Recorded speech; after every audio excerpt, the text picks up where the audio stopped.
الحمد لله وكفى والصلاة والسلام على عباده الذين اصطفى خصوصا على أفضلهم وخاتم النبيين محمد الأمين وعلى آله وصحبه أجمعين. أما بعد فقد قال الله تبارك وتعالى كما ورد في سورة النساء: أعوذ بالله من الشيطان الرجيم بسم الله الرحمن الرحيم. إن المنافقين يخادعون الله وهو خادعهم وإذا قاموا إلى الصلاة قاموا كسالى يراءون الناس ولا يذكرون الله إلا قليلا مذبذبين بين ذلك لا إله هؤلاء ولا إله هؤلاء ومن يضلل الله فلن تجد له سبيلا.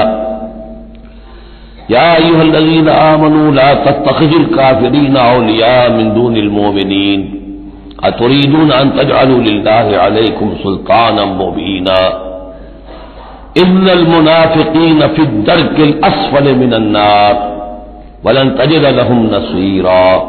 صدق الله العظيم. رب اشرح لي صدري ويسر لي أمري واحلل عقدة من لساني يفقهوا قولي. اللهم ربنا ألهمنا رشدنا وأعذنا من شرور أنفسنا. اللهم أرنا الحق حقا وارزقنا اتباعه وأرنا الباطل باطلا وارزقنا اجتنابه. اللهم طهر قلوبنا من النفاق وأعمالنا من الرياء وألسنتنا من الكذب وأعيننا من الخيانة فإنك تعلم خائنة الأعين وما تخفي الصدور. آمین یا رب العالمین.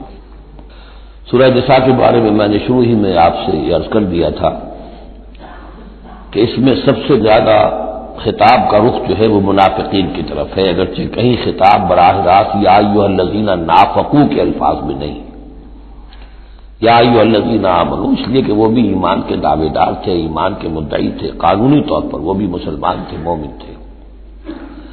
تو یہ طویل ترین مضمون جو ہے اب کنکلوڈ ہو رہا ہے ان آیات مبارکہ میں.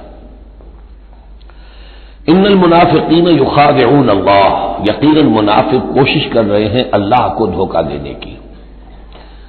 یہ سورہ بقرہ کے دوسرے رکوع میں بھی آیت آئی تھی. میں نے عرض کیا تھا کہ مخادعہ باب مفاعلہ میں کسی شے کی کوشش ہوتی ہے، اس لیے کہ سامنے مقابلہ ہوتا ہے اور پتہ نہیں ہوتا کون جیتے گا کون ہارے گا. لیکن یہاں اللہ کی طرف سے وَهُوَ خَادِعُهُمْ، اور یہ خادع جو ہے اس ثلاثی مجرد سے اس میں فاعل ہے، اور یہ آتا ہے جہاز زوردار تاکید کے لیے اللہ ان کو دھوکہ دے کر رہے گا. یعنی یہ کہ اللہ نے ان کو جو ڈھیل دی ہوئی ہے وہ سمجھ رہے کہ ہم کامیاب ہو رہے ہیں، ہمارے اوپر ابھی تک کوئی آنچ نہیں آئی، کوئی پکڑ نہیں ہوئی، کوئی گرفت نہیں ہوئی، ہم دونوں طرف سے بچے ہوئے ہیں. اس حوالے سے وہ اپنی اس ڈھیل کی وجہ سے بڑھتے چلے جا رہے ہیں، بڑھتے چلے جا رہے ہیں، بڑھتے چلے جا رہے ہیں. اور یہی در حقیقت اللہ کی طرف سے گویا کہ ان کو دھوکہ ہے جو دیا جا رہا ہے کہ وہ سمجھ رہے ہیں کہ ہم کامیاب ہیں. وَإِذَا قَامُوا إِلَى الصَّلَاةِ قَامُوا كُسَالَىٰ، اور جب وہ کھڑے ہوتے ہیں نماز کے لیے، یہ نماز کی طرف، تو کھڑے ہوتے ہیں بڑے کسل مندی کے ساتھ. یہاں ذرا نوٹ کر لیجئے کہ قامہ جو ہے، قامہ یقوم، یہ آتا ہے کھڑے ہونے کے لیے، قائم اس سے اس میں فاعل ہے. لیکن جیسے انگریزی زبان میں آپ کو معلوم ہے کہ ورب کے بعد پریپوزیشنز کی تبدیلی سے بڑے بڑے مفہوم بدل جاتے ہیں. انگریزی میں ٹو گیو ایک خاص مصدر ہے، ٹو گیو اپ، اب زمین و آسمان کا فرق ہو گیا. ٹو گیو ان بالکل ہی الٹی بات ہو گئی. عربی میں اتنا فرق نہیں ہوتا، لیکن پھر بھی ظاہر بات ہے کہ جو پریپوزیشنز چینج ہوتی ہیں تو فرق پڑتا ہے.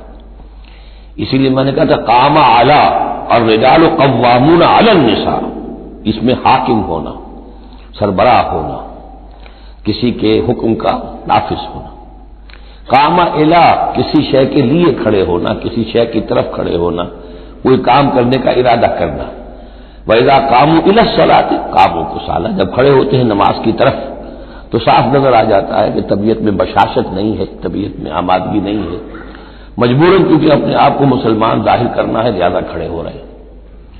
قام بے ہم نے پڑھا تھا، قوامین بالقسط، قائمم بالقسط اللہ کی شان ہے، کسی شے کو قائم کرنا۔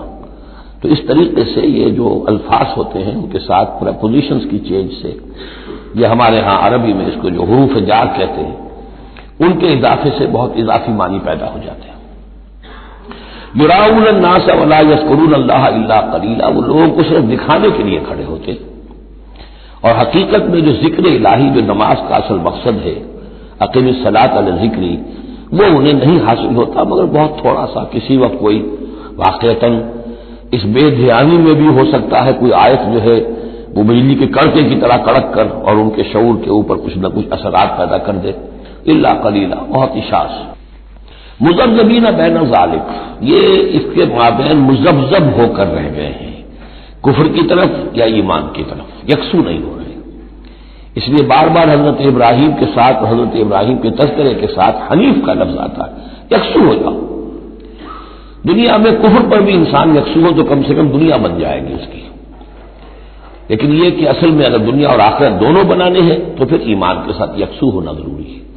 لیکن جو بیچ میں رہیں گے ادھر کے نہ ادھر کے، تو ان کے لیے تو خسرت دنیا والآخرہ، ان کے لیے دنیا اور آخرت دونوں کا گھاٹا اور نقصان ہے۔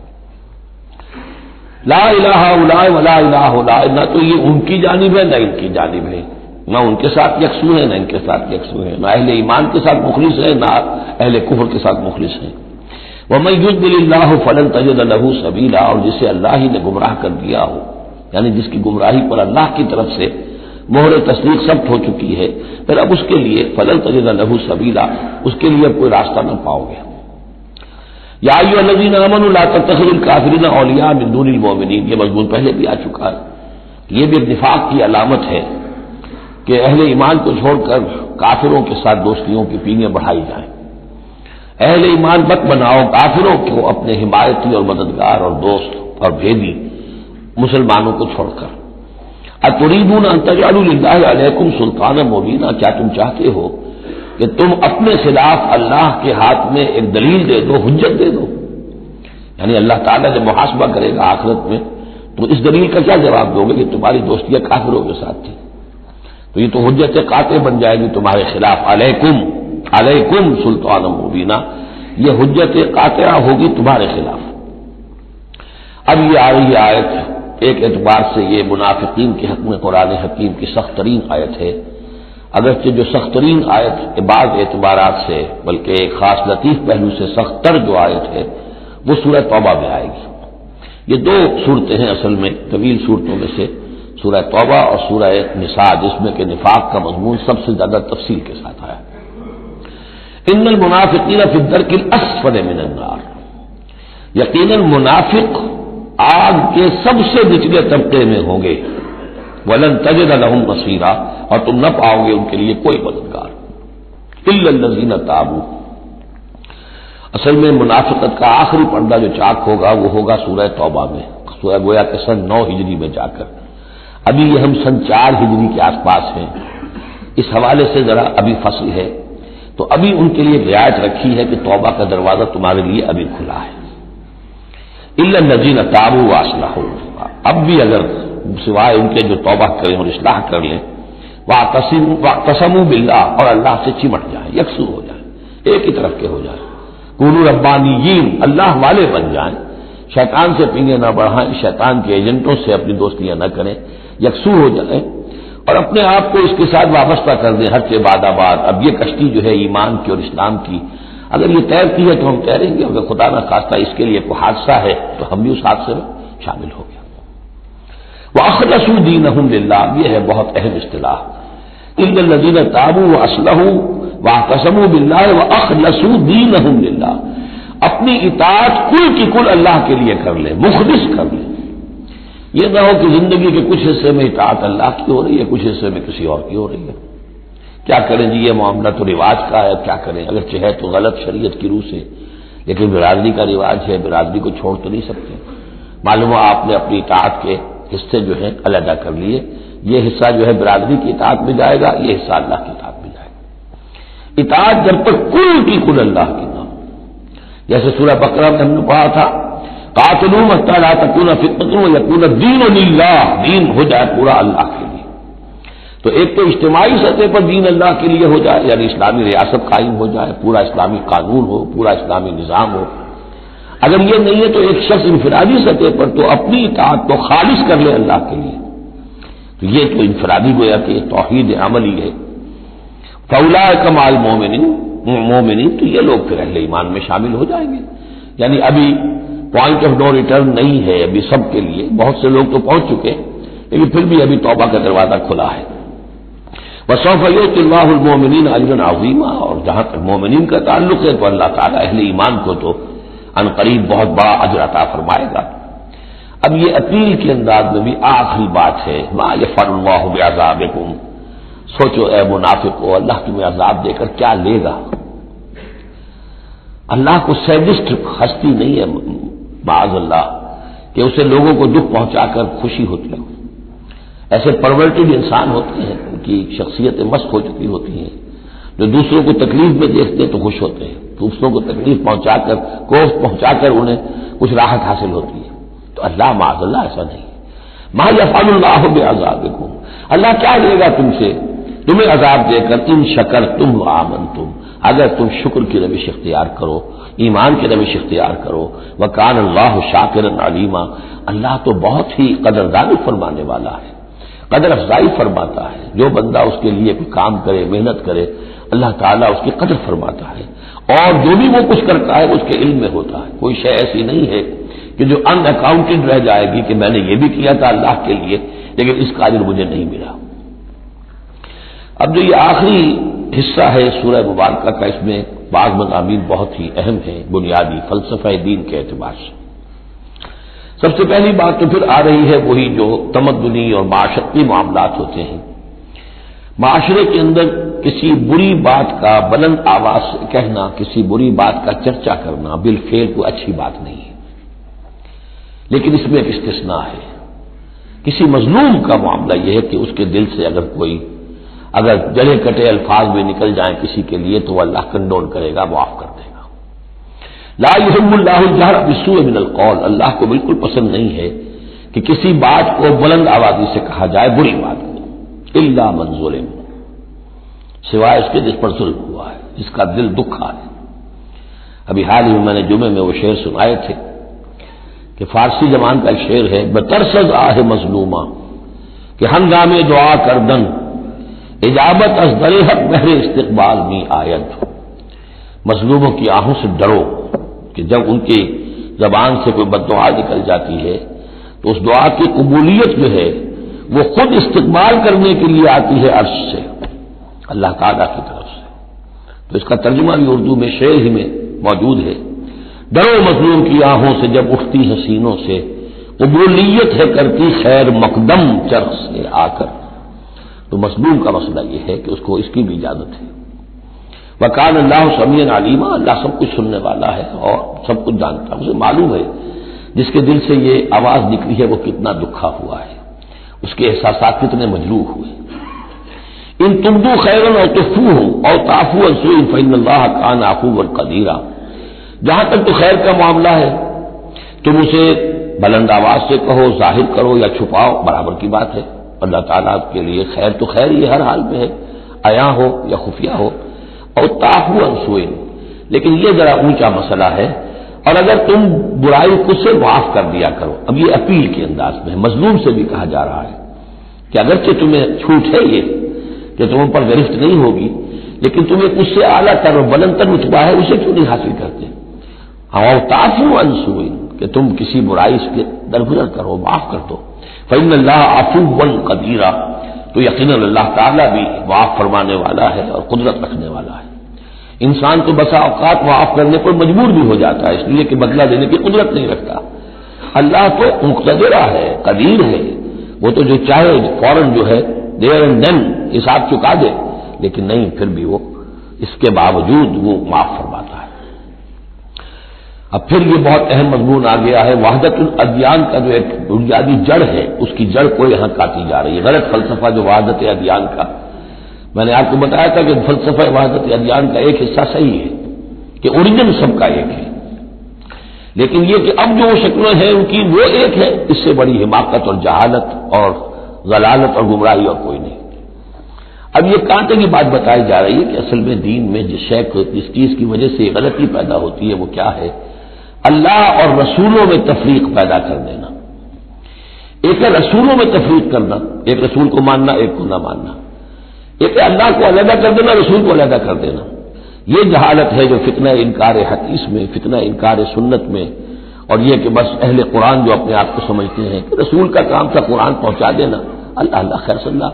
اب اصل معاملہ ہمارا اور اللہ کا ہے. اللہ کی کتاب ہے، ہم بھی سمجھتے ہیں، عربی زبان میں ہے، ہم اس کو خود سمجھیں گے، خود اس پر عمل کریں گے. باقی رسول نے اپنے زمانے میں مسلمانوں کو اس کی جو تشریح سمجھائی تھی ٹھیک ہے، اس وقت انہوں نے قبول کر لی، لیکن رسول کی تشریح جو ہے وہ دائمی نہیں ہے. دائمی شے صرف قرآن ہے. گویا کہ اللہ کو اور رسول کو جدا کر دیا. وہ بات یہاں آ رہی ہے. ان الذین یکفرون باللہ ورسلہ، یقیناً وہ لوگ جو کفر کرتے ہیں اللہ کا اور اس کے رسولوں کا، ویریدون یفرقوا بین اللہ ورسلہ، اور وہ چاہتے ہیں کہ تفریق کر دیں اللہ کے اور اس کے رسولوں کے مابین. یہ دین الہی بھی یہی تھا کہ بس اللہ کا دین سمجھو، رسول سے کیا نسبت ہے؟ جب رسول کی نسبت ہو جائے گا یہ دین مسیح ہے، یہ دین موسیٰ ہے، یہ دین عیسیٰ ہے، یہ دین فلاں ہے. اگر رسولوں کا یہ فیکٹر جو ہے، جو ڈفرینشیٹنگ فیکٹر ہے، نکال دیا جائے تو اللہ تو سب کا کامن ہے، تو دین الہی ہو گئے. ان الذین یکفرون باللہ ورسلہ ویریدون ان یفرقوا بین اللہ ورسلہ ویقولون نؤمن ببعض ونکفر ببعض، اور وہ یہ کہتے ہیں کہ ہم کچھ کو مانیں گے کچھ کو نہیں مانیں گے.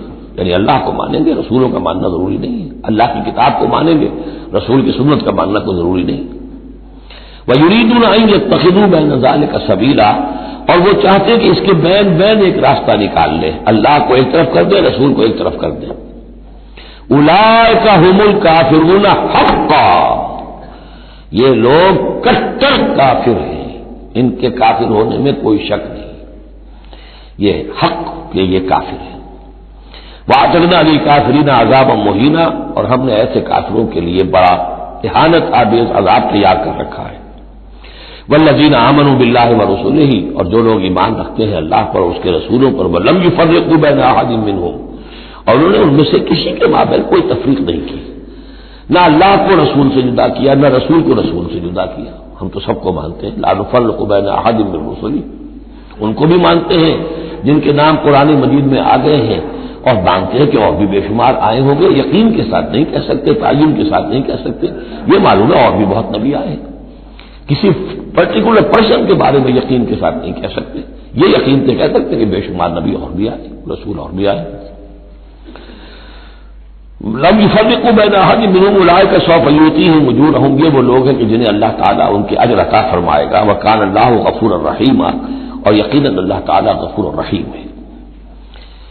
یسألک اہل الکتاب ان تنزل علیہم کتاب من السماء، یہ اہل کتاب یہ یہودی اور محمد صلی اللہ علیہ وسلم آپ سے مطالبہ کر رہے ہیں کہ ان پر ایک کتاب آسمان سے اتاری جائے، یعنی جیسے تورات اتری تھی. آپ تو کہتے ہیں مجھ پر وحی آتی ہے، کہاں لکھی ہوئی ہے وہ وحی، کون لایا ہے ہمیں تو پتہ نہیں. موسیٰ کو تو وہ لکھی ہوئی ملی تھی اور وہ پتھر کی تختیوں میں لے کر آئے تھے.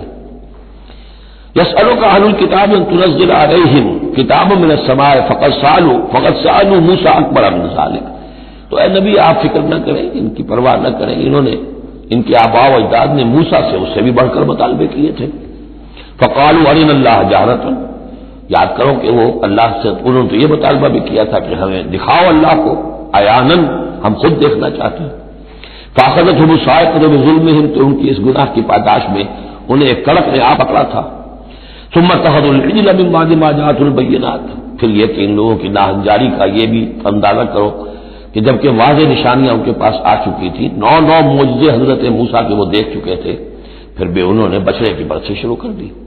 فعفونا عن ذلك، ہم نے ان تمام چیزوں سے درگزر کیا. وآتینا موسیٰ سلطان مبین، اور ہم نے موسیٰ کو غلبہ عطا کیا، واضح غلبہ. فرعون اور اس کے علاوہ لشکر کو ان کی نگاہوں کے سامنے غرق کر دیا. ورفعنا فوقهم الطور بميثاقهم، اور ہم نے ان کے سروں پر معلق کر دیا تھا طور کو، پہاڑ کو، جبکہ ان سے عہد لیا جا رہا تھا. وقلنا لهم ادخلوا الباب سجدا، اور ہم نے کہا تھا کہ جب یہ شہر فتح ہو جائے تمہارے ہاتھوں، یریکو، تو اس میں داخل ہونا تو سروں کو جھکا کر. وقلنا لهم لا تعدوا في السبت، اور ہم نے ان سے یہ بھی کہا تھا کہ سبت کا، ہفتے کا جو قانون ہے اس میں حد سے تجاوز نہ کرو. وَأَخَذْنَا مِنْهُمْ مِيثَاقًا غَلِيظًا، اور ہم نے ان تمام باتوں کے ان سے بڑے گاڑھے قول و قرار لیے تھے، بہت گاڑھے معاہدے کیے تھے. فَبِمَا نَقْضِهِمْ مِيثَاقَهُمْ، اب یہاں ان کے کچھ جرائم کی فہرست آ رہی ہے، اور یہاں یہ سمجھیے کہ مبتلا ہی کی تکرار ہو رہی ہے، اس میں جو خبر ہے وہ گویا کہ وہ محذوف ہے. یوں پہلے اگر سمجھ لیں گے تو بات یوں بنے گی، فَبِمَا نَقْضِهِمْ مِيثَاقَهُمْ لَعَنَّاهُمْ، تو انہوں نے جو ہمارے میثاق کو توڑا اور توڑتے رہے، جو بھی وعدے کیے تھے، ہم نے ان پر لعنت کر دی بس. لیکن یہ لعناہم اتنی واضح بات تھی کہ اس کو کہنے کی ضرورت نہیں آئی، بلکہ اور ان کے جرائم کی فہرست بیان ہو رہی ہے. فَبِمَا نَقْضِهِمْ مِيثَاقَهُمْ وَكُفْرِهِمْ بِآيَاتِ اللَّهِ، اللہ کی آیات کے انکار کے سبب سے، وَقَتْلِهِمُ الْأَنبِيَاءَ بِغَيْرِ حَقٍّ، اور ان کا انبیاء کا قتل کر دینا بغیر حق، وَقَوْلِهِمْ قُلُوبُنَا غُلْفٌ، اور ان کے اس کہنے کی پاداش میں کہ ہمارے دل تو غلافوں میں بند ہیں. بل طبع اللہ علیہا بکفرہم، بلکہ حقیقت یہ ہے کہ اللہ نے ان کے اوپر مہر کر دی ہے ان کے کفر کے باعث. فلا یؤمنون الا قلیلا، ہاں واقعتاً اب وہ ایمان نہیں لائیں گے مگر بہت ہی شاذ. وبکفرہم وقولہم علی مریم بہتانا عظیما، اور بسبب ان کے اس کفر کے جو انہوں نے کیا اور جو انہوں نے مریم پر ایک بہتان عظیم لگایا، حضرت مریم سلام علیہا پر بہتان یہ لگایا کہ یہ زنا کیا ہے اور یہ یوسف نجار کا بیٹا ہے یہ مسیح. اگرچہ ان کے روایات کے مطابق یہ ہے کہ ان کی نسبت تھی، یوسف نجار بڑھئی تھے ایک، ان کے ساتھ حضرت مریم کی نسبت ہو چکی تھی، لیکن وداعی نہیں ہوئی تھی. لیکن وداعی سے پہلے ہی ان کے مابین تعلق ہوا اور یہ بیٹا ہو گیا، تو یہ تو پھر ولد الزنا ہوا. یہ تھی اتنی بڑی بات تھی جو وہ کہتے ہیں، اور اس کو باقاعدہ پکچر بنا کے امریکہ میں چلاتے ہیں. سن آف مین، تم جسے سن آف گاڈ کہتے ہیں وہ سن آف مین ہے. اب سن آف مین جو ہے اس کو سمجھ لیجئے کہ اس کا مطلب کیا ہوا. پھر آؤٹ آف ویڈ لاک کی تو آخر ہوا نا، اس کا جو پیدا ہوا اگر حضرت مسیح تو وہ صحیح جائز ولادت سے تو نہ ہوا اگر انسان کا بیٹا ہے. بہرحال اتنے بڑے بڑے بہتان لگائے. وبکفرہم وقولہم علی مریم بہتانا عظیما وقولہم انا قتلنا المسیح عیسی ابن مریم رسول اللہ، اور بسبب ان کے یہ کہنے کہ ہم نے قتل کیا مسیح کو، عیسی ابن مریم کو، رسول اللہ، اللہ کے رسول کو. یہ رسول اللہ ان کا لفظ نہیں ہے، یہ اللہ کی طرف سے سائن آف ایکسکلیمیشن کے ساتھ. اچھا، ان کا دعویٰ یہ ہے کہ انہوں نے اللہ کے رسول کو قتل کیا، جبکہ رسول تو قتل ہو ہی نہیں سکتا. کتب اللہ لاغلبن انا ورسلی، یہ تو اللہ کا فیصلہ ہے، طے شدہ لکھا ہوا ہے کہ میں اور میرے رسول تو غالب آ کر رہیں گے. تو ان کی تو یہ جرتیں ہیں کہ یہ سمجھتے ہیں کہ انہوں نے اللہ کے ایک رسول کو قتل کیا ہے. وما قتلوه وما صلبوه، ہرگز انہوں نے قتل نہیں کیا، نہ اسے سولی دی. ولکن شبہ لهم، بلکہ اس کی شبیہ بنا دی گئی ان کے لیے، صورت بنا دی گئی، مشابہت کر دی گئی اس کے ساتھ ان کے لیے، کہ انہوں نے جس کو سمجھا ہے کہ وہ مسیح ہے وہ مسیح نہیں تھا، وہ مسیح کی جگہ کوئی اور تھا. جو انجیل برنباس سے معلوم ہوتا ہے کہ جوڈاس اسکریوٹ جو کہ حواریین میں سے ایک تھا، ویسے اس کی نیت اور تھی، بد نیت کی نہیں تھی، وہ ایک لمبی بات ہو جائے گی، اس کا وقت دورہ قرآن میں نہیں ہے. نیت اس کی کچھ اور تھی، لیکن اس نے گرفتار کرایا تھا، اور اس گرفتاری کے پاداش میں پھر اللہ تعالیٰ نے اس کی شکل جو حضرت مسیح کی بنا دی، اور حضرت مسیح کی جگہ وہ پکڑا گیا اور سولی چڑھا. وما قتلوه وما صلبوه ولكن شبه لهم وان الذين اختلفوا فيه لفي شك منه، اور جو لوگ اس کے بارے میں اختلاف میں پڑے ہوئے وہ شکوک و شبہات میں ہیں، انہیں کچھ پتہ نہیں کہ ہوا کیا، کیسے ہوا. ما لهم به من علم، ان کے پاس اس کے ضمن میں کوئی علم نہیں ہے، الا اتباع الظن، سوائے اس کے کہ اٹکل پچوں کے تیر چلاتے ہیں. وما قتلوه یقینا، یہ بات یقینی ہے کہ اسے قتل نہیں کیا گیا، وہ قتل نہیں ہوا، وہ سلیب نہیں دیا گیا علیہ الصلوۃ والسلام. بل رفع اللہ الیہ، بلکہ اللہ نے اسے اٹھا لیا اپنی طرف. وکان اللہ عزیزا حکیما، اور اللہ تعالی زبردست ہے، کمال حکمت والا. اس کی تفصیل میں آپ کو پہلے بتا چکا ہوں کہ کیا شکل پیش آئی تھی اس باغ میں جہاں حضرت مسیح اپنے حواریین کے ساتھ روپوش تھے، جو کہ تفصیل انجیل برنباس میں ہے. وَإِن مِّنْ أَهْلِ الْكِتَابِ إِلَّا لَيُؤْمِنَنَّ بِهِ قَبْلَ مَوْتِهِ، اور نہیں رہے گا اہل کتاب میں سے کوئی بھی مگر اس پر ایمان لا کر رہے گا اس کی موت سے قبل. یعنی حضرت مسیح مرے نہیں ہیں، زندہ ہیں، وہ دوبارہ آئیں گے، اور دوبارہ جب آئیں گے تو اہل کتاب میں سے کوئی شخص نہیں رہے گا جو ان پر ایمان نہ لے آئے. وَيَوْمَ الْقِيَامَةِ يَكُونُ عَلَيْهِمْ شَهِيدًا، اور قیامت کے دن وہی ان کے خلاف گواہ بن کر کھڑا ہوگا. یہ خلاف گواہی وہی آ گئی جو ہم نے پڑھا تھا 41ویں آیت میں. فکیف اذا جئنا من کل امۃ بشہید وجئنا بک علی ہؤلاء شہیدا. ہر نبی کو اپنی قوم کے خلاف گواہی دینی، لہذا حضرت مسیح علیہ السلام اپنی اس قوم، اپنی امت کے خلاف گواہی دیں گے. فبظلم من الذین ہادوا حرمنا علیہم طیبات احلت لہم. تو اللہ تعالیٰ کی یہ سنت یہ بھی ہے کہ کوئی قوم اگر کسی معاملے میں حد سے گزرتی ہے تو اس کو سزا کی ایک شکل یہ بھی ہوتی ہے کہ حلال چیزوں سے بھی محروم کر دیا جائے، حرام کر دی جائے. تو ان لوگوں نے جنہوں نے یہودیت اختیار کی، ان کی اسی غلط روش کے باعث حرمنا علیہم طیبات، ہم نے بعض پاکیزہ چیزیں بھی ان پر حرام کر دی، احلت لہم، جو کہ اصلاً ان کے لیے حلال تھیں. جیسے کہ حضرت یعقوب علیہ السلام نے اگر اونٹ کا گوشت کھانا چھوڑ دیا تھا تو اللہ تعالیٰ تورات میں فرما دیتے کہ بھئی یہ حرام نہیں ہے، یہ تو اسرائیل نے، حضرت یعقوب نے خود کر دیا تھا. اللہ نے کہا اچھا ٹھیک ہے، ان کی جو ہے یہ سزا رہے، ان پر جو تنگی ہے وہ رہے. وَبِصَدِّهِمْ عَنْ سَبِيلِ اللَّهِ كَثِيرًا، اور بسبب ان کے اللہ کے راستے سے رکنے اور روکنے کے، اللہ کے راستے سے رکتے بھی ہیں، روکتے بھی ہیں، تو اس کی وجہ سے اللہ تعالیٰ نے ان کو سزا کے طور پر بعض حلال چیزوں سے بھی محروم رکھا. وَأَخْذِهِمُ الرِّبَا، اور پھر ان کے جرائم کی فہرست میں یہ بھی ہے کہ ان کا سود کھانا. وَقَدْ نُهُوا عَنْهُ، اور یہ کہ ان سے روک دیے گئے تھے. سود ان کی شریعت میں حرام ہے، آج بھی حرام ہے، لیکن وہ یہ سمجھتے ہیں کہ سود کا لین دین یہودیوں کا آپس میں حرام ہے. کوئی یہودی دوسرے یہودی سے سودی لین دین نہیں کرے گا. لیکن جینٹائلز کے لیے تو ان کا عام قاعدہ یہ ہے، گوئمز اینڈ جینٹائلز، ان کے لیے ہم پر لیس علینا فی الامیین سبیل، ہم پر کوئی گرفت ہے ہی نہیں، کوئی ذمہ داری ہے ہی نہیں. ہم جیسے چاہیں کریں، لوٹیں کھسوٹیں، جس طرح چاہیں دھوکہ دیں، اور تو ظاہر بات ہے سود میں تو پھر کوئی قباحت رہی نہیں. وَأَخْذِهِمُ الرِّبَا وَقَدْ نُهُوا عَنْهُ وَأَكْلِهِمْ أَمْوَالَ النَّاسِ بِالْبَاطِلِ، اور بسبب ان کے لوگوں کے مال ناحق ہڑپ کرنے کے. وَأَعْتَدْنَا لِلْكَافِرِينَ مِنْهُمْ عَذَابًا أَلِيمًا، اور ان میں سے جو کافر ہیں، جنہوں نے اب کفر کی بھی روش اختیار کر لی ہے، ان کے لیے ہم نے بہت دردناک عذاب تیار کر رکھا ہے. لَٰكِنِ الرَّاسِخُونَ فِي الْعِلْمِ مِنْهُمْ وَالْمُؤْمِنُونَ، لیکن جو لوگ ان میں سے پختہ علم والے ہیں، جیسے عبداللہ ابن سلام رضی اللہ تعالی عنہ، اور اہل ایمان جو ہے، جو محمد پر ایمان لائے ہیں صلی اللہ علیہ وسلم، یؤمنون بما انزل الیک وما انزل من قبلک، وہ تو ایمان رکھتے ہیں اس پر بھی جو اے نبی آپ کی طرف نازل کیا گیا، اور اس پر بھی کہ جو آپ سے پہلے نازل کیا گیا. والمقیمین الصلاۃ، وہ تو نماز کے قائم کرنے والے ہیں. والموتون الزکاۃ، اور زکوٰۃ کی ادا کرنے والے ہیں. والمؤمنون باللہ والیوم الآخر، اور ایمان رکھنے والے ہیں اللہ پر بھی اور یوم آخر پر بھی. اولئک سنؤتیہم اجرا عظیما، یہ وہ لوگ ہیں کہ جنہیں ہم اجر عظیم عطا فرمائیں گے. یہاں بھی آپ دیکھ رہے ہیں کہ ابھی تھوڑی سی گنجائش رکھی جا رہی ہے کہ اہل کتاب میں سے بھی اگر کوئی ایلیمنٹ ہے، کوئی کہیں کونے کھدرے میں پڑا ہوا جس کے اندر فطرت جو ہے ابھی کچھ موجود ہے، سلامتی کسی درجے میں ہے، تو جس طریقے سے بھی ہو، یعنی بچا کھچا بھی اگر اس کان میں کوئی ہیرے کا ٹکڑا پڑا ہوا تو وہ بھی نکل آئے، بجائے اس کے کہ ابھی آخری دروازہ بند کر دیا جائے. تو نہ آخری دروازہ ابھی بند کیا منافقین پر اور نہ ان پر کیا. لیکن الراسخون فی العلم منہم، اب ان میں سے اشارہ کر دیا گیا کہ ان میں سے بھی کچھ ہو سکتے ہیں.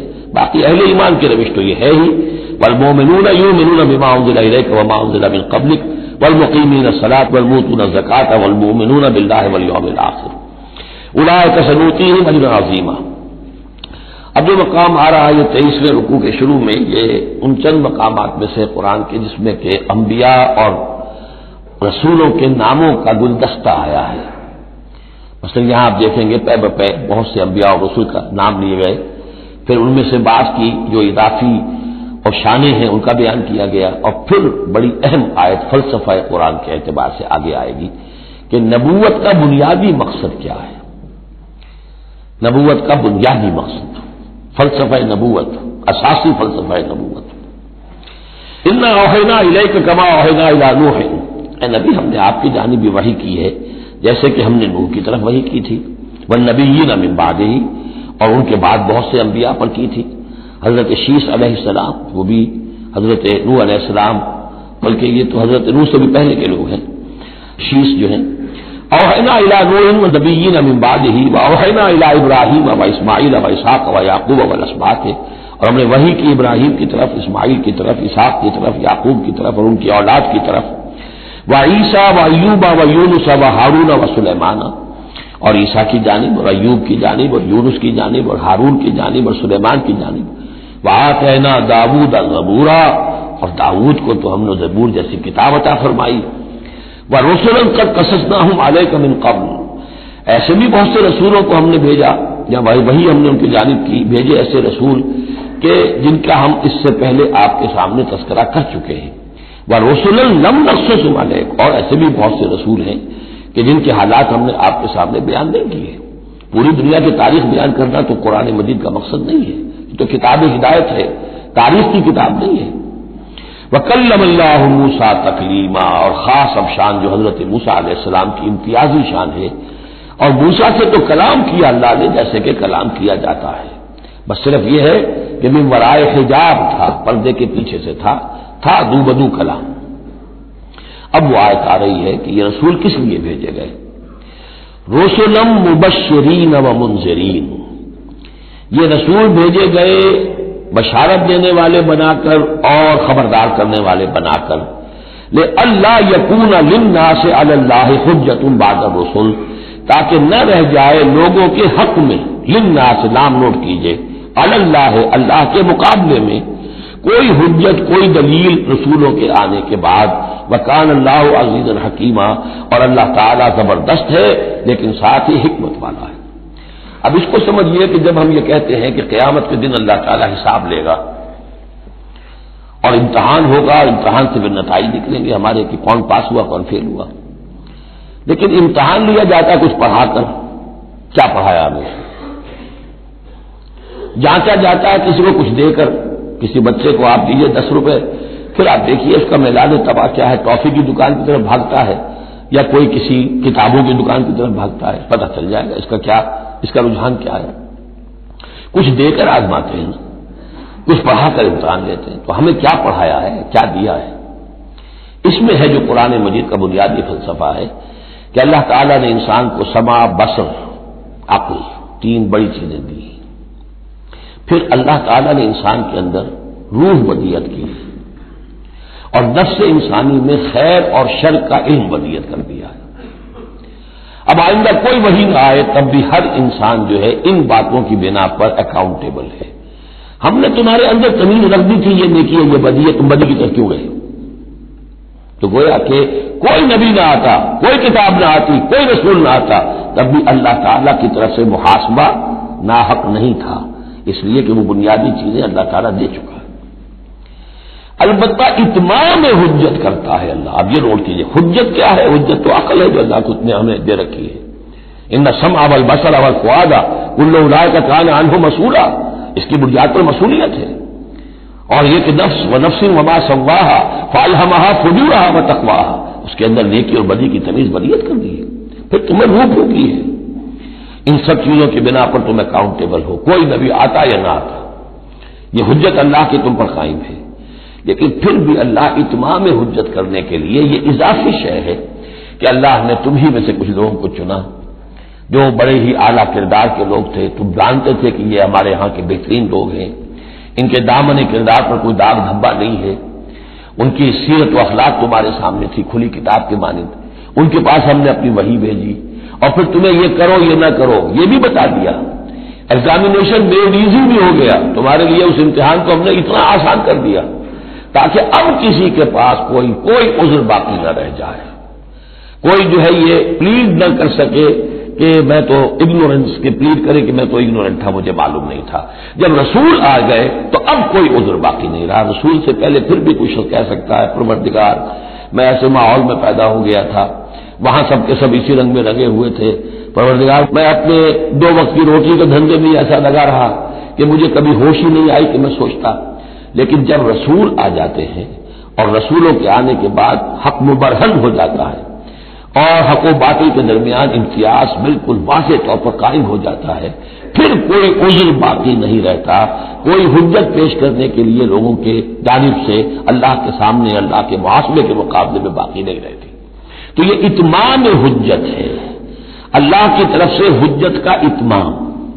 رسلا مبشرین، اور کر کیا سکتے ہیں رسول؟ نہ کسی کو زبردستی ہدایت پر لا سکتے ہیں، ظاہر بات ہے کسی کو گمراہ کرنا تو پیش نظر ہے ہی نہیں، لیکن کسی کو زبردستی ہدایت پہ نہیں لا سکتے. ہاں جن کے اپنے اندر کی یہ چیزیں جاگ جائیں گی، متوجہ ہو جائیں گے، اپنے باطن کی حقیقتوں کی طرف دیکھیں گے، اور پھر یہ کہ نبی کی بات سنیں گے، اس سے فائدہ اٹھائیں گے، سیدھے راستے پر چلیں گے، ان کے لیے مبشر ہوں گے، بشارت، فراح و ریحان و جنت نعیم۔ اور جو لوگ یہ ہے کہ اس کے بعد بھی اپنی غلط ہی راستوں پر چلتے رہیں گے، تعصب میں، ہٹ دھرمی میں، ضد میں، مفادات میں، چودراہٹوں کی وجہ سے ان کو خبردار کریں گے کہ اب تمہارے لیے بدترین انجام جو ہے جہنم تیار ہے۔ تو رسولوں کا بنیادی فنکشن یہی ہے، تبشیر اور انذار، مبشرین و منذرین۔ کس لیے؟ لے اللہ یکونا، تاکہ نہ رہ جائے، للناس سے، لوگوں کے پاس، لوگوں کے حق میں، اللہ اللہ کے مقابلے میں، یعنی اللہ کی حجت، اللہ کے محاسبے کے مقابلے میں، حجت، کوئی حجت، کوئی عذر، کوئی بہانہ باقی نہ رہے بعد الرسل، رسولوں کے آنے کے بعد۔ وکان اللہ عزیز الحکیمہ، اللہ عزیز ہے، بغیر رسولوں کے بھی محاسبہ کرے۔ اختیار کا مطلق ہے، حکیم ہے، اس نے یہ نظام بنایا ہے اپنے محاسبہ اخروی کے لیے۔ اب اس میں البتہ ایک بات اور نوٹ کر دیجیے، یہ بڑی تفصیل سے میں نے یہ چیزیں لکھی ہوئی ہیں اپنی ایک کتاب میں، نبی اکرم صلی اللہ علیہ وسلم کا مقصد بعثت، کہ ایک بنیادی مقصد ہے رسالت کا، وہ تو یہ ہے، اور ایک تکمیلی مقصد ہے رسالت کا جو محمد الرسول اللہ پر جا کر کامل ہوا ہے صلی اللہ علیہ وسلم، وہ ہے لیظہرہ علی الدین کلہ۔ انہوں نے بھی کام شروع کیا یہیں سے، یا ایھا النبی انا ارسلناک شاہدا ومبشرا ونذیرا وداعیا الی اللہ باذنہ وسراجا منیرا۔ بنیادی حیثیت تو وہی آپ کی بھی وہی ہے، لیکن اس کے اوپر تکمیلی حیثیت کیا ہے؟ هو الذی ارسل رسولہ بالہدی ودین الحق لیظہرہ علی الدین کلہ۔ یہ آپ کی امتیازی شان ہے۔ لیکن اللہ یشہد بما انزل الیک انزلہ بعلمہ، اللہ تعالیٰ اس پر گواہ ہے کہ جو کچھ اس نے نازل کیا ہے نبی آپ کی طرف، وہ اس نے نازل کیا اپنے علم سے۔ والملائکۃ، اور فرشتے اس پر گواہ ہیں، یشہدون۔ وکفیٰ باللہ شہیدا، اور ویسے تو اللہ تنہا بھی گواہ کے لیے، گواہ ہونے کے اعتبار سے کافی ہے۔ ان الذین کفروا وصدوا عن سبیل اللہ قد ضلوا ضلالا بعیدا۔ اب محمد کے آنے کے بعد صلی اللہ علیہ وسلم پھر بھی جو لوگ کفر پر اڑے رہے اور رکے رہے اور روکتے رہے اللہ کے راستے سے دوسروں کو، وہ تو پھر بہک گئے ہیں، بھٹک گئے ہیں، ضلالا بعیدا، اور یہ اپنے بھٹکنے میں اور بہکنے میں، گمراہی میں بہت دور نکل گئے۔ ان الذین کفروا وظلموا لم یکن اللہ لیغفر لهم۔ اب یہ لوگ جنہوں نے کفر کیا ہے، جو اڑ گئے ہیں کفر پر اور جو اس شرک پر اور ناحق جو راستہ ہے اس کے اوپر جم گئے ہیں، لم یکن اللہ لیغفر لهم، اب اللہ کا یہ طریقہ نہیں ہوگا کہ انہیں معاف کر دے، اللہ انہیں اب ہرگز بخشنے والا نہیں ہے۔ ولا لیہدیہم طریقہ، اور نہ یہ کہ انہیں کسی راستے کی ہدایت دے، الا طریقہ جہنم، سوائے ایک راستے کے، اور وہ جہنم کا راستہ ہے۔ اب تو وہی کھلی ہوئی ہے شاہراہ، اسی پر یہ بگٹر دوڑتے رہیں، خالدین فیہا، وہ اس میں ہمیشہ ہمیش رہیں گے، ابدا، ہمیشہ ہمیش۔ وکان ذلک علی اللہ یسیرا، اور یہ اللہ پر بہت آسان ہے۔ دیکھیے اس کو مقابلے میں لائیے، ما یفعل اللہ بعذابکم، اللہ کیا کرے گا تمہیں عذاب دے کر، لیکن اس سے یہ نہ سمجھے کہ اللہ عذاب نہیں دے گا۔ یقیناً اللہ سیڈسٹ نہیں ہے، یقیناً اللہ کو عذاب دے کر خوشی نہیں ہوگی، لیکن یہ کہ اس کا ایک ضابطہ ہے، اس کا ایک قانون ہے، اسی پر اس نے دنیا بنائی ہے، لہذا اس کے مطابق وہ عمل تو کرے گا، اور یہ اس پر کوئی بھاری گزرنے والی بات نہیں ہے کہ اپنی ہی مخلوق کو، اس لیے کہ بعض بلند قسم کے صوفی جو ہیں وہ یہ بھی کہتے ہیں کہ یہ اللہ بڑا رحیم ہے، وہ کیا وہ اپنی مخلوق کو جہنم میں جھونک دے گا؟ یہ تو ایسے ڈراوے کے لیے، ذرا سیدھا کرنے کے لیے، جیسے بچوں کو ڈانٹ دیتا ہے باپ ہو ماں ہو، میں تیرا قیمہ کر دوں گی، تو کوئی کیا قیمہ کر دے گی کوئی ماں اپنے بچے کا؟ لیکن یہ تو اصل میں صرف ڈراوا ہے اور کچھ نہیں، لیکن یہ بات صحیح نہیں ہے۔ اسی لیے اللہ تعالیٰ کہتا ہے کہ کان ذالک علی اللہ یسیرا، اللہ کے لیے یہ بہت آسان ہے، بہت ہلکی بات ہے اس کے لیے۔ یا ایھا الناس، اب یوں سمجھیے کہ کنکلوڈنگ حصہ جو ہے سورہ مبارکہ کا، یا ایھا الناس قد جاءکم الرسول بالحق من ربکم فآمنوا خیرا لکم۔ اس عبارت میں جو زور ہے، میں نے کوشش کی ہے کہ میں اسے اپنی آواز کے ذریعے سے واضح کروں، اے لوگوں تمہارے پاس آ چکا ہے رسول حق کے ساتھ، یعنی اب تم یہ نہیں کہہ سکو گے کہ رسول نہیں آیا، ہمیں پتہ نہیں تھا۔ You won't be able to plead ignorance، یہ نہیں کہہ سکتے کہ ہمیں معلوم نہیں تھا، ہم پر بات کھولی نہیں ہوئی، ہم پر بات واضح نہیں ہوئی، یہ بہانہ ختم ہو گیا اب محمد کے آنے کے بعد۔ یا ایھا الناس قد جاءکم الرسول بالحق من ربکم فآمنوا خیرا لکم، ایمان لے آؤ یہی تمہارے لیے بہتر ہے، بلکہ صحیح ترجمہ ہوگا اسی میں تمہاری خیریت ہے۔ وَإِن تَكْفُرُوا فَإِنَّ لِلَّهِ مَا فِي السَّمَاوَاتِ وَالْأَرْضِ، کفر پر اڑے رہو گے تو اللہ تعالیٰ کا کیا بگاڑ لو گے؟ آسمانوں اور زمین میں جو کچھ ہے وہ اللہ ہی کا ہے۔ وَكَانَ اللَّهُ عَلِيمًا حَكِيمًا، اللہ علیم ہے، حکیم ہے۔ یا اہل الکتاب لا تغلوا فی دینکم، اے کتاب والو اپنے دین میں غلو نہ کرو۔ ولا تقولوا علی اللہ الا الحق، اور اللہ کی طرف کوئی شے منسوب نہ کرو سوائے اس کے جو درست ہو اور حق ہو۔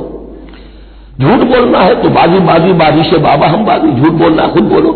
خدا پر جھوٹ جڑنا اللہ نے یہ کہا، یہ تو گویا کہ یوں سمجھیے کہ بازی سے بابا ہم بازی والی بات ہو گئی۔ لا تقولوا علی اللہ الا الحق انما المسیح عیسی ابن مریم رسول اللہ، دیکھو مسیح عیسیٰ ابن مریم اللہ کے رسول تھے، یہ حیثیت ان کی ہے، الوہیت میں کوئی حصہ نہیں ہے، وہ خدا کے بیٹے نہیں ہیں، رسول اللہ ہے۔ وَكَلِمَتُهُ أَلْقَاهَا إِلَىٰ مَرْيَمَ، اور اس کا ایک کلمہ ہے کہ جو اس نے ڈالا مریم پر، یعنی مریم کی رحم میں جو حمل ہوا ہے حضرت عیسیٰ کا، وہ اللہ کے کلمہ کن کی طرف سے پھیل ہوا ہے۔ ایک جو فزیکل جو بھی حصے ہیں کسی عمل کے، اب کسی بھی انسان کی ولادت میں ایک حصہ باپ کا ہے، ایک حصہ ماں کا ہے، لیکن حضرت مسیح علیہ السلام کی ولادت میں ماں والا حصہ تو پورا موجود ہے، حمل ہوا ہے، 9 مہینے آپ اپنے رحم میں رہے حضرت مریم سلام علیہا کی، لیکن یہ کہ باپ والا حصہ نہیں ہے۔ تو اللہ تعالیٰ کے ہاں جہاں پر بھی کوئی اس طرح کا لنک جو ہے، جو میٹیریل لنکس ہیں جو، وہ اگر کہیں ٹوٹا ہے تو کن، اللہ کا ایک کن جو ہے، اللہ کا ایک امر، وہ وہاں پر کفایت کرتا ہے۔ اس معنی میں اللہ تعالیٰ کے کلمے ہیں، کلمتہ القاہا الی مریم اور روح من، اور ایک خاص روح ہے اللہ کی طرف سے، یعنی روح تو ویسے سب کی اللہ کی طرف سے ہے، لیکن یہ کہ روحوں کے بڑے اونچے مراتب بھی ہیں۔ ایک روح محمدی ہے جس کو ہم عام طور پر ہمارے علماء نور محمدی کہتے ہیں۔ وہ نور محمدی کیا ہے؟ روح محمدی، اس لیے کہ روح جو ہے نورانی شے ہے۔ ملائکہ بھی نور سے پیدا ہوئے ہیں اور انسانی ارواح ہے وہ بھی نور سے پیدا ہوئے ہیں، جنات نار سے پیدا ہوئے ہیں، حیوانات اور انسان کا بھی حیوانی جسم جو ہے یہ مٹی اور پانی سے پیدا ہوا ہے، سیدھی بات ہے۔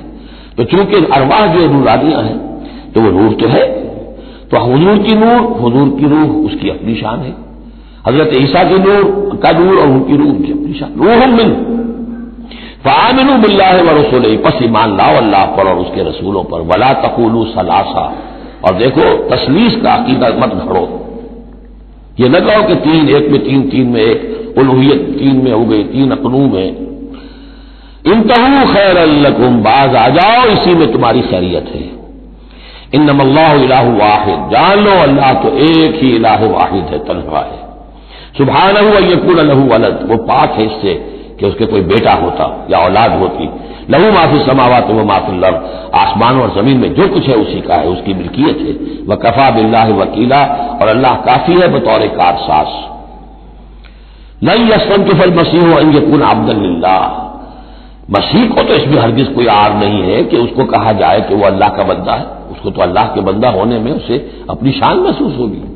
جب ہم کہتے ہیں وَنَشْهَدُ أَنَّ مُحَمَّدًا عَبْدُهُ وَرَسُولُهُ، تو یہ عبدیت کی شان تو اور بلند و بالا ہے، رسالت سے بھی اوپر ہے، یہ ایک علیحدہ مسئلہ ہے، پھر کبھی اس کو بیان کروں گا۔ تو لن یستنکف المسیح ان یکون عبدا للہ، یہ کوئی بات ان کے لیے کوئی عار کی نہیں ہے کہ وہ اللہ کے بندے ہوں۔ ولا الملائکۃ المقربون، اور نہ ہی جو ملائکہ مقربین ہیں انہیں اس میں کوئی عار ہے کہ انہیں اللہ کا بندہ سمجھا جائے، سب بندے ہیں۔ ومن یستنکف عن عبادتہ ویستکبر، اور جو کوئی بھی عار سمجھے گا اللہ کی بندگی میں اور استکبار کرے گا، تکبر کرے گا، فسیحشرهم الیہ جميعا، تو پھر اللہ تعالیٰ ان سب کو اپنے پاس لے آئے گا، جمع کرے گا۔ فاما الذین آمنوا وعملوا الصالحات، تو جو لوگ ایمان لائے ہوئے ہوں گے اور جنہوں نے نیک عمل کیے ہوں گے، فیوفیہم اجورہم، تو انہیں ان کے پورے اجر دے گا، پورے۔ ویزیدہم من فضلہ، اور خاص اپنے فضل سے انہیں مزید دے گا، بونس بھی دے گا۔ آپ پہ آخری جو ٹپ کر دیتے ہیں کسی کو، کسی نے کام کیا اچھا کیا ہے تو اسے انعام دیتے ہیں، اپنے فضل سے اور نوازے گا۔ وَأَمَّا الَّذِينَ اسْتَنكَفُوا وَاسْتَكْبَرُوا، اور جنہوں نے عبدیت کے اندر کوئی عار محسوس کی تھی اور تکبر کیا تھا، فَيُعَذِّبُهُمْ عَذَابًا أَلِيمًا، ان کو وہ عذاب دے گا بہت زبردست اور بہت دردناک۔ وَلَا يَجِدُونَ لَهُم مِّن دُونِ اللَّهِ وَلِيًّا وَلَا نَصِيرًا، اور وہ نہیں پائیں گے اپنے لیے اللہ کے سوا یا اللہ کے مقابلے میں نہ کوئی حمایتی نہ مددگار۔ یا ایھا الناس قد جاءکم برہان من ربکم، اے لوگوں دیکھو آ چکی ہے تمہارے پاس برہان تمہارے رب کی طرف سے۔ اب یہ قرآن مجید کی طرف اشارہ ہو رہا ہے، اور برہان بھی قرآن جمع محمد مل کر برہان ہوں گے صلی اللہ علیہ وسلم، جیسے میں بیان کر چکا ہوں شروع میں تعارف قرآن میں کہ کتاب جمع رسول مل کر بینہ، حتیٰ تأتیہم البینہ، اور بینہ کیا ہے؟ رسول من اللہ یتلو صحفا مطہرۃ فیہا کتب قیمہ، وانزلنا الیکم نورا، اور ہم نے تمہاری طرف نور نازل کر دیا ہے۔ یہاں کیونکہ لفظ کے ساتھ انزال آیا ہے، اس سے مراد لازماً قرآن مجید ہے۔ انزلنا الیکم نورا مبینا، انزلنا ہم نے نازل کر دیا ہے تمہاری طرف ایک روشن نور۔ فاما الذین آمنوا باللہ واعتصموا بہ، تو اب جو لوگ اللہ پر ایمان لائیں گے اور اس کے ساتھ چمٹ جائیں گے، یکسو ہو جائیں گے، خالص اللہ والے بن جائیں گے، مذبذب نہیں رہیں گے کہ ادھر اور ادھر، کبھی ادھر کبھی ادھر، نہ ادھر نہ ادھر، یہ نہیں ہوگی بات، بلکہ یہ کہ وہ پورے طرح یکسو ہو کر اللہ کے دامن سے وابستہ ہو جائیں گے۔ فَسَيُدْخِلُهُمْ فِي رَحْمَةٍ مِّنْهُ وَفَضْلٍ، انہیں وہ داخل کرے گا اپنی رحمت اور فضل میں، وَيَهْدِيهِمْ إِلَيْهِ صِرَاطًا مُسْتَقِيمًا، اور پھر یہ کہ انہیں چلائے گا صراط مستقیم پر جو اس تک لے آئے گی، وہ صراط مستقیم یہدیہم الیہ اپنی طرف ہدایت دے گا، سہج سہج رفتہ رفتہ، الیہ اپنے پاس اپنے خاص فضل و کرم کی جوار رحمت میں لے آئے گا، صراط مستقیمہ سیدھے راستے پر چلا کر۔ اب یہ جو ہے آخری ایک آیت رہ گئی ہے، پھر یہ استفتاء ہے۔ قانون وراثت میں جو ایک لفظ آیا تھا کلالہ، اور کلالہ کے بارے میں آیا تھا کہ اس کے اگر بہن بھائی ہوں تو ان کی وراثت کا حکم یہ ہے، وہ لوگوں پر واضح نہیں ہو سکا تھا، جیسے کہ خواتین کے بارے میں بعض اور مسائل واضح نہیں ہو سکے تھے۔ تو یستفتونک، اے نبی یہ آپ سے فتویٰ مانگ رہے ہیں، وضاحت چاہ رہے ہیں۔ قل اللہ یفتیکم فی الکلالہ، کہو کہ اللہ تعالیٰ تمہیں کلالہ کے بارے میں مزید وضاحت دے رہا ہے، فتویٰ دے رہا ہے، حکم بتا رہا ہے۔ ان امرؤ ہلک لیس لہ ولد ولہ اخت، اگر کوئی شخص مر گیا، فوت ہو گیا اور اس کا کوئی اولاد نہیں ہے، اور کلالہ اس کو کہتے ہیں اولاد بھی نہ ہو والدین بھی نہ ہو، ولہ اخت، اور اس کی ہو ایک بہن، فلہا نصف ما ترک، تو ایسے ہی جیسے ایک بیٹی ہو تو اسے آدھا ملے گا، تو اس کے مطابق اس کو آدھا مل جائے گا۔ وَهُوَ يَرِثُهَا إِن لَّمْ يَكُن لَّهَا وَلَدٌ، اور کلالہ اگر عورت تھی اور اس کی کوئی اولاد نہیں، کوئی والدین نہیں، تو اس کا پورا وارث اس کا بھائی بن جائے گا، پھر پوری جو اس کی دولت ہے اس کی وراثت اس کے بھائی کو چلی جائے گی۔ وَإِن كَانَتْ اثْنَتَيْنِ فَلَهُمَا الثُّلُثَانِ مِمَّا تَرَكَ، اور اگر وہ بہنیں جو ہیں وہ دو سے زائد ہو یا دو ہو تو 2/3 میں وہ شریک ہو جائیں گے۔ وَإِن كَانُوا إِخْوَةً رِجَالًا وَنِسَاءً، اور بہن بھائی ہو بہت سے، فَلِلذَّكَرِ مِثْلُ حَظِّ الْأُنثَيَيْنِ، تو پھر وہ اصلی قاعدہ جو ہے کہ مرد کے لیے 2 عورتوں کے برابر حصہ ہو جائے گا، بھائی کو بہنوں سے ڈبل ملے گا۔ یعنی یوں سمجھ لیجئے کہ وہ جو حکم وہاں تھا بیان کیا گیا وہ اخیافی بہن بھائیوں کا تھا۔ اخیافی بہن بھائی وہ ہوتے تھے عرب میں کہ ماں ایک ہو باپ علیحدہ ہو، ان کا چونکہ خاص مسئلہ ہوتا تھا اس لیے بیان کر دیا، باقی عینی اور اللہ کی ماں باپ دونوں ایک ہو، اور یا یہ کہ مائیں علیحدہ ہو باپ ایک ہو، تو ان کا وہی قانون ہوگا کہ جو بیٹا بیٹی کا ہے، کہ جس طریقے سے کہ بیٹا اور بیٹی میں جس نسبت سے وراثت تقسیم ہوتی ہے ایسے ہی ان بہن بھائیوں میں ہوگی۔ یہ ہے یبین اللہ لکم ان تضلوا، اللہ واضح کیے دیتا ہے تمہارے لیے مبادا تم گمراہ ہو جاؤ، واللہ بکل شیء علیم، اور اللہ ہر چیز کا علم رکھتا ہے۔ بارک اللہ لی ولکم فی القرآن العظیم ونفعنی وإیاکم بالآیات والذکر الحکیم۔